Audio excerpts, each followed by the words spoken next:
Permasalahan kemacetan menjadi momok pariwisata Bali apabila tidak ada langkah konkret mengatasi persoalan tersebut. Situasi ini tentu akan membuat wisatawan merasa tidak nyaman dengan semakin padatnya kendaraan di Bali. Persoalan kemacetan yang terjadi di Bali dan Badung khususnya menimbulkan ketidaknyamanan bagi wisatawan. Adapun beberapa faktor yang dinilai menjadi penyebab kemacetan diantaranya kurang kedisiplinan dari pengendara dalam berlalu lintas, parkir kendaraan yang kurang teratur, masih minimnya pengawasan lalu lintas, kurangnya pengembangan infrastruktur jalan, serta membludaknya kunjungan wisatawan ke Bali saat momen-momen tertentu. Menurut Bendesa Adat Kerobokan I Gusti Agung Putu Sutarje, solusi untuk mengatasi kemacetan yang mesti dilakukan oleh pemerintah adalah membuat semacam regulasi yang tegas agar pengendara tidak sembarangan parkir di badan jalan.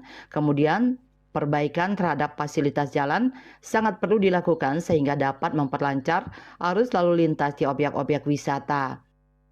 Kemudian yang ketiga mungkin ada celah-celah lain, ya salah satunya juga pembuatan shortcut mungkin terkait juga jalan layang mungkin, atau mungkin MRT. Nah, ini jalan bawah tanah yang kiranya bisa pemecahan masalah terkait dengan kemacetan itu. Nah, sehingga kita sebenarnya mengandalkan pendapatan asli daerah dari pariwisata. Kalau terus-terusan kita melihat situasi dan kondisi jalan di daerah pariwisata ini akan menurunkan minat. Di samping itu juga banyak kerugian-kerugian daripada masyarakat, ya khususnya orang pengendara sepeda motor gitu.